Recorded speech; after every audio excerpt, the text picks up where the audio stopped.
Howdy, gang. Bearded one here.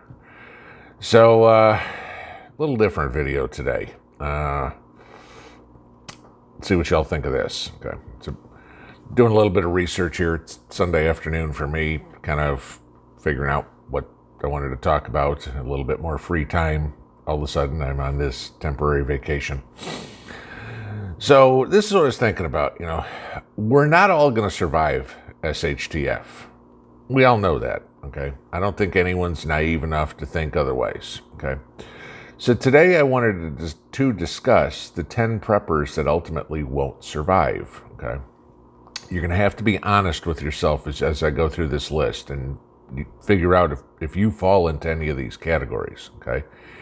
If you do, it's time to make those changes now because tomorrow may be too late, okay? So, 10. Number 1, the amateur, okay? This is the guy who thinks they have a bug-out bag and they're all set, okay? They figure they'll hop in their truck and go where it's safe. Here's the question. Where's safe? Do you go north? Do you go south? Do you go east? Do you go west? What's your destination? I mean, do you honestly think you're going to ride this out in a Motel 6 somewhere? Okay. Blindly just hitting the road is something we did for fun as teenagers, but we all knew we had somewhere to go back home to at the end of the trip, okay? If your plan is to bug out with no destination in mind and 3 days worth of supplies, okay, you're most likely going to be hurt, killed, or starve pretty quick, okay? Saying something like, I'm heading to Mexico is just as foolish, okay? What's there? Who do you know? Where are you going to stay, okay? The KOA campgrounds aren't an option this time, Charlie. Okay. Your bug-out bag is a minimal start. You should have had that put together in your first week or so as a prepper. If you think you were done by doing that, then you're done in a literal sense. Okay. Number 2, the flight versus fight prepper. Okay. In other words, the guy that thinks he's going to live off the land hiding in the woods. Okay. I don't care if you have the greatest survival skills in the world. I mean, maybe you could do it in normal times because there aren't the pressures of everybody else competing for the same resources. You see, if you think you're just going to take your bug-out bag out in the wilderness and hunt and fish and trap and make a lean-to, you might make it 6 months to a year. And then you're either going to die or you're going to give up and try to come back into what's left of society, okay? In an SHTF scenario or a war scenario or whatever, you'd have to be on heightened alert 24/7, okay? And you have to sleep sometime. Okay, you can only eat and catch and trap and hunt and do something, but the rest of the world's going to be competing, with you for all those same sources. Okay, if you've ever watched the TV show Mountain Men, okay, I love that show personally, okay? Those guys are some of the hardest men in the country, and with the skills they have, or at least the ones that are on season after season. There's been a few of them who obviously don't make it, okay? If you notice, they all have a home base. They all go into town for supplies, whatever would be, et cetera, et cetera.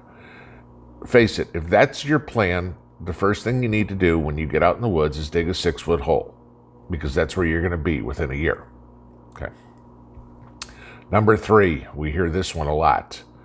The lone wolf. Okay, this is kind of on the same premise as the flight versus fight prepper. Sure, the lone wolf has a bug-out location, or maybe it's even his home, and it's well-stocked, but how well-stocked, okay? Do you have 30 years of food? I mean, I'm 54. Hopefully, I have another 30 years or so to live. Got to eat for the rest of my life. Am I slower now than I was in my 20s and 30s? Hell yeah, all right? Other similar situations apply as above, okay? Security. Who's protecting you when you're asleep? Who's watching the physical domicile with all your preps in it when you're out fishing or hunting, okay?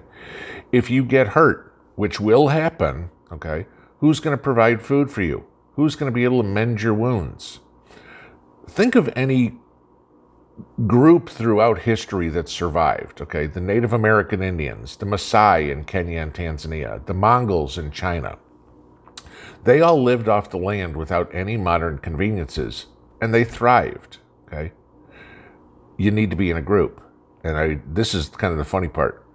You call yourself a lone wolf. Wolves travel in packs. They're not dumb enough to think they can do it on your own, and that's where you get your namesake from, okay? Successful people in any sort of situation where you're trying to survive like this have communities, multiple people who are all going to contribute to the betterment of their small village, okay? Lone wolf may sound like a viable option, but in the long run, you're going to get taken out by a band of bad guys who want your stuff, okay? So you're done.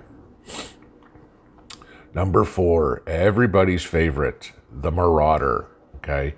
This is the guy who thinks he has an arsenal, or his group has an arsenal, and they're just going to go take what they want. They're the gun nuts, all right? These are the ones who think they're Rambo and John Wick all rolled into one, and they're going to rape, pillage, and burn their way to survival. News for you, if this is your plan. We are nearly 90% more effective in a defensive posture than you are in an offensive posture, okay? Let's say your marauding group has 100 people in it and you attack a homestead, okay? Chances are you suffer 10 to 20% casualties in your attack, okay? So now you're down to 80 or 90 people. Do this 4 or 5 times, because after you've cleaned out that house and had to feed these 90 people, if they have 3 people and 6 months worth of food, they're not that much, okay? Guess what? You've now survived a few weeks, but now you're down to so few people in your group, you don't have the ability to attack. You're so weak on manpower that you're easily taken out by a whole bunch of pissed off survivors from your attacks. Trust me, we aren't going to be too nice when we find you, okay? Also, if you think you're going to take over a Walmart or a grocery store, good luck, all right? A, there's a limited amount of food in there, okay, so you're not going to be able to last forever. And B, that's the first place all the non-preppers went when shit hit the fan, and it's pretty much cleaned out already, okay? These are also the people that think they can shoot anyone to get what they want, all right? Now, unless we're in a total Mad Max Armageddon, okay, there's still going to be some sort of rule of law, and those people will still be held accountable for their actions. Now, rule of law may not be the police force as we know them now, but it may be local justice, okay? The kind that was doled out in the Wild West, those marauders probably going to find themselves on the wrong end of a rope, okay? Number 5, this is where we get into the interesting ones, all right? The welfare prepper. This is the guy who thinks the best solution is to be on the same side as the government, all right? Well, in the world we live in now, that means masks and shots. I don't think anyone watching this is too happy about that, okay? Then it'll also inevitably mean living in some sort of camp where you're fed, housed, clothed by the government. But this also means doing their bidding, okay? I'm sorry, AOC, but there's nothing in the world that's free, okay? If you want to eat, guaranteed the government or the ruling party is going to make you do something to earn it, okay? You're not going to sit around and play Nintendo all day long and get your Doritos and your Mountain Dew, okay? That's not the way it's going to operate, all right? All of us are smart enough to know the government doesn't have our best interests in mind, okay? They'll give you enough to survive, but there's a big difference between surviving and living. So if that's your idea of surviving, living in some government camp somewhere, more power to you, but that ain't life, all right? Number 6, the ostrich, okay? This is the prepper, or more or less an anti-prepper, I guess, if you will, that thinks they're going to get some toilet paper and some hand sanitizer, and they'll just ride this out until it's over, and then things are going to go back to normal, all right? Stick their head in the sand and pretend like it doesn't happen. How many people have we all heard say, I can't wait till 2020 is over? Like there's some magical fairy that's going to restore humanity back to where it was in 2019 just because the ball drops in New York City and we turn the calendar page to January, okay? They're toast, guys, all right? You're not going to live on hand sanitizer and toilet paper, so. Number 7, my favorite, Biden supporters and never Trumpers, okay? These people are very similar to ostriches. They're the ones that believe the government's going to take care of them, so their idea of prepping is aligning themselves with organizations, we know who those are, okay, that want to change the way, the American way of life. They're also the ones who jumped in both feet with both feet into the propaganda that's being doled out by the mainstream media and believe that when Biden's inaugurated, COVID's going to miraculously disappear, jobs will be plentiful again, they'll have all their debts wiped out, and all they need to worry is about, cashing that UBI check that they get every month, okay? These are also the same people that have never heard of the World Economic Forum and their sinister plans for taking over the world. They're the ones who think communism is utopia, okay? Yeehaw. Number 8, the procrastinator. This is the prepper who has an excuse for everything. We all know somebody like this, okay? Stocking food is so expensive, so I'm only going to buy the cheap stuff. Growing a garden is too much work. I'll just barter for my food, okay? Nothing will happen where I'm at. Who'd come here?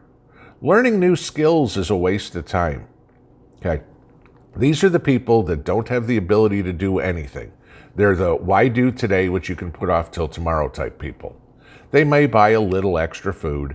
They may have gone out and even purchased weaponry, but they're either too cheap or too lazy to learn how to use it and train with the things that they bought. Okay. Number 9, the Chicken Little prepper. This is the prepper who gets paralysis by analysis. Okay. This is the one who thinks day in and day out that the world is over. All right. This is the guy who literally believes a zombie apocalypse is coming or a full-scale nuclear war is on the horizon, and they're doing everything they can to prepare for that to the point that they've lost their mind, okay? This is the most dangerous prepper of all because they aren't thinking straight. They aren't thinking logically, and they're going to consistently make bad decisions. The last thing you want to do is associate with this kind of prepper because they're the ones that are going to get you killed. All right, they have game planned and war gamed every possible scenario to the nth degree, and have completely gone down the rabbit hole with conspiracy theories. We've all seen or heard them. Okay, the ones who believe absolute crazy shit and are planning on how to counteract it, or even join them. In the case of an alien invasion, which of course we know they prep for too. All right. Number 10, the preacher. All right. This is the prepper who puts all their faith in God. They believe that they are completely helpless on their own, and if God wants them to survive, they're going to survive. That God will provide everything they need, and if God doesn't provide it, then it wasn't meant to be. Remember, God helps those who help themselves. Okay. Anyone remember the old Footsteps poem? It goes like this. Okay. I dreamed I was walking along the beach with the Lord, and across the sky flashed scenes from my life. For each scene, I noticed 2 sets of footprints in the sand. One belonged to me and the other to the Lord. When the last scene of my life flashed before us, I looked back at the footprints in the sand. I noticed that many times along the path of my life, there was only one set of footprints.